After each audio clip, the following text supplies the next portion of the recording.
Yesterday we marked the 10th anniversary of the Australian Government's official apology to victims of forced adoptions. Former Prime Minister Julia Gillard delivered the apology in this place, in the Great Hall of Parliament House. And this morning, Minister for the Social Services, Amanda Rishworth, made a statement to the House marking that anniversary.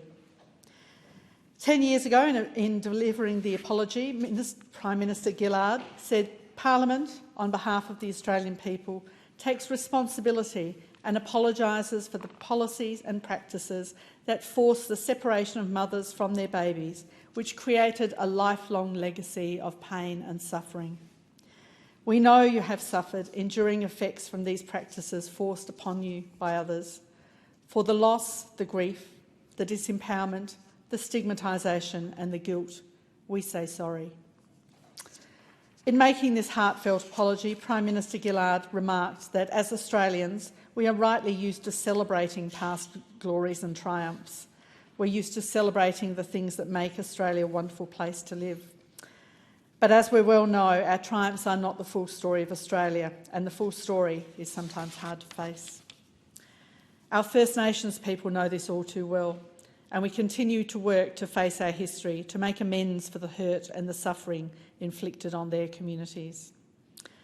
And so it was 15 years ago when we as a country were inspired by the courage and bravery of those who told their stories of suffering and pain to apologise to the stolen generations.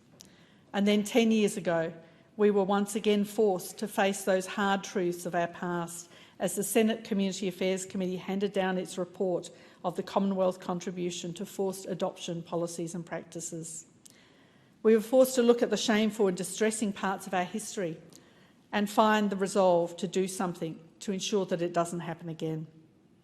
It's truly shocking to read over parts of the report and to read some of the stories shared at the time of mothers denied their rights and unable to provide informed consent to adoption, of mothers coerced and deceived into giving up their babies, of women physically shackled to beds and blindfolded, of women being told their baby had died, of consent only being achieved by forgery or fraud, of children growing up thinking they were not wanted, not loved, of babies removed at birth, denied the arms of mothers who had done nothing wrong.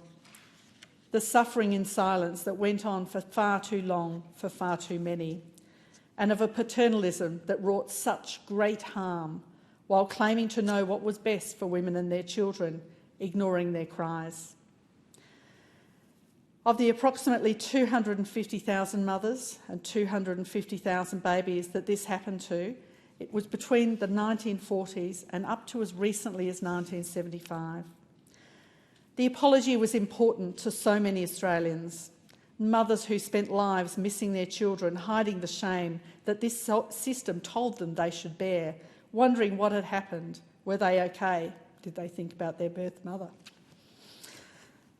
The children who grew up not knowing their birth identity, making assumptions or being told their mother had not wanted them. Deputy Speaker, I was privileged to hear of just one of these women from her daughter. The woman's mother became pregnant to her partner, an older man in the mid-60s, when she was 16. She had hoped to marry him, but instead was abandoned. Her family, in shame, sent her away to give birth in secret, away from the small town where she lived. She gave birth to a baby boy who was taken at birth and adopted. She never saw him, she never held him. Some years later she married and had 3 more children, but she never forgot the baby boy she gave up. While her new husband knew of the baby, the rest of the family did not. Not even her children knew there was an older brother somewhere. The pain of the loss coloured her parenting, made her fear losing her children again. Her daughter said that she always felt her mother was holding something back. In retrospect, perhaps the fear of being hurt again, the fear of being too attached, because it made her vulnerable to the pain of loss again.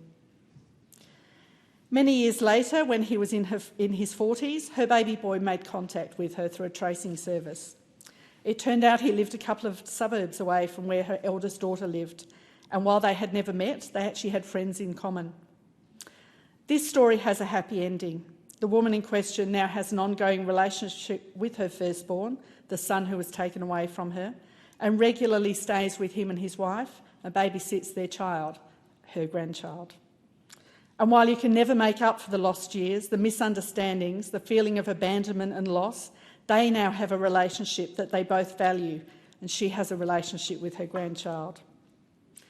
But so many other stories do not have that happy ending. Children and mothers that could never overcome the feelings of loss and abandonment to reach out.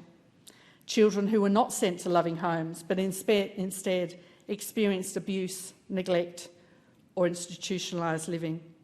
Mothers and children who died before they could reconnect. Deputy Speaker, this is a shameful part of our shared history that caused very real harm to so many. The apology was well overdue.